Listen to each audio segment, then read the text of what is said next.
Ultrasonic micromachining process can be further divided into three types. These three types are stationary ultrasonic micromachining process, then rotary ultrasonic micromachining process, and tool head. Well, the stationary ultrasonic micromachining process, uh, it is nothing but whether the vibration is given to the tool or the vibration is given to the workpiece. It based on the vibration we can define what type of stationary ultrasonic micromachining process is used. Okay, in if the vibrations are applied to the tool, then the micro tool with various shapes such as cylindrical, spiral, polygonal are used.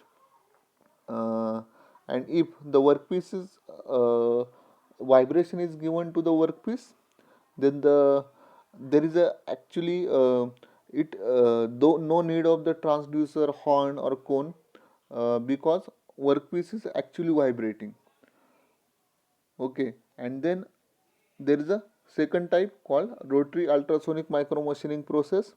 In this, either uh, what either tool is rotating or the workpiece is rotating. Based on that, the rotary ultrasonic micromachining process is divided, and the a spindle for a rotating tool and position of tool is controlled in XYZ axis by a precision motion control. And finally, there is a tool head. There are different tool heads that are used in ultrasonic micromachining process. There are three main tool heads, such as solid cylindrical tool head, hollow tool, or pattern tool. These three tools can be used.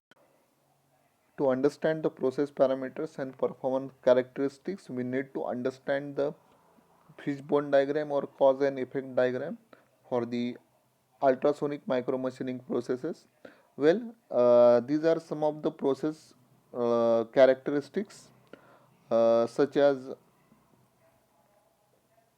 material removal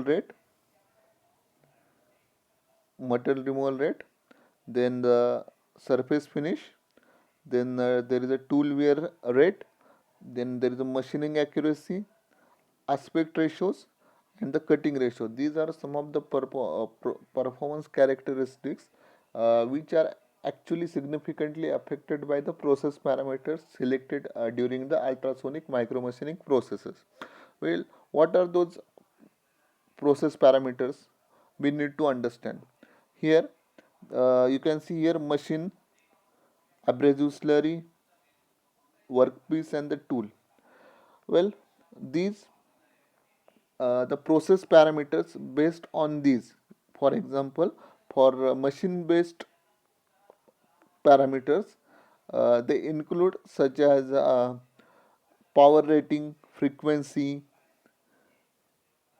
then amplitude of ultrasonic vibration, static load. These are some of the machine based parameters.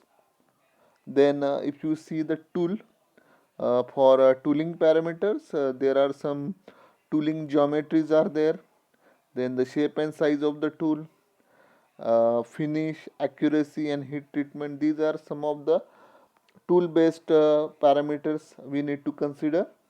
And for workpiece parameters, they include the thickness of the workpiece, what type of material used in the workpiece, what is the hardness of workpiece, and strength or fracture toughness.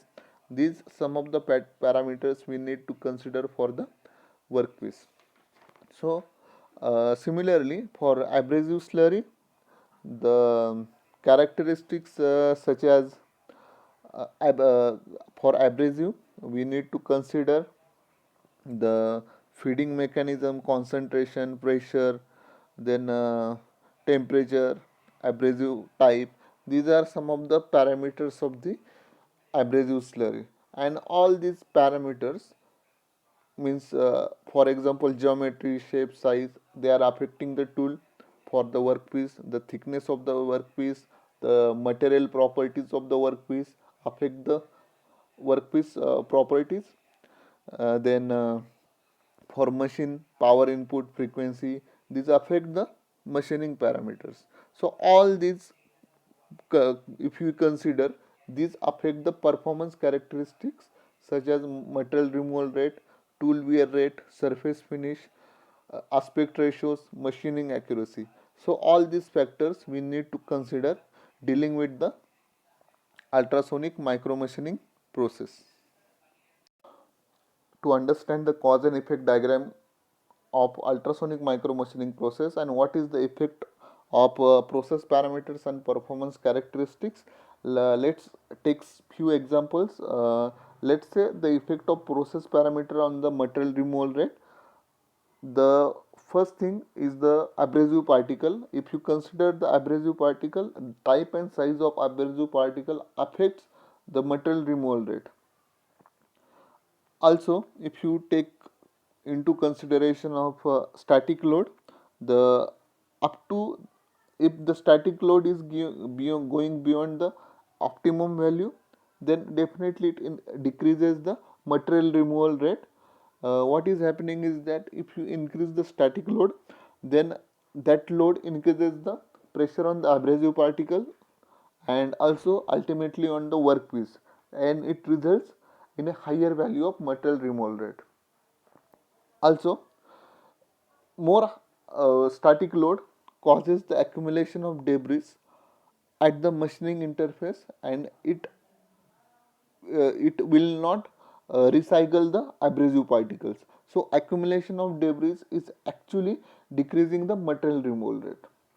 If you want to see what is the effect of process parameters on tool wear, then tool wear, we can say it is affecting the material removal rate.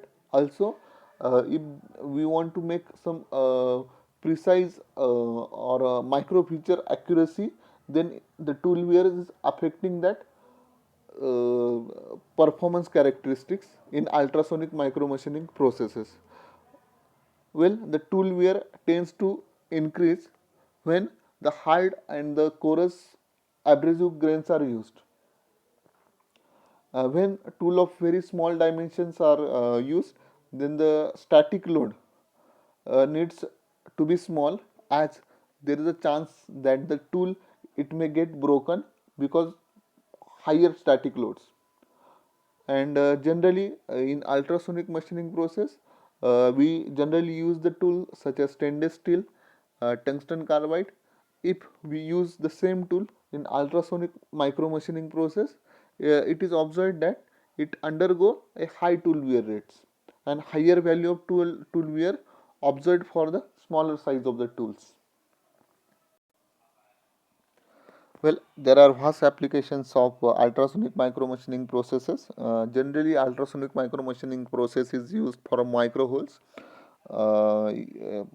Micro holes such as a square or rectangular or a circular micro holes on a silicon plate, we can actually make using the ultrasonic micromachining process. Also, blind holes with a 10 micrometer in helicopter. There is a power transmission shaft and gear. The holes are manufactured on these transmission shafts. So there are vast applications of ultrasonic micromachining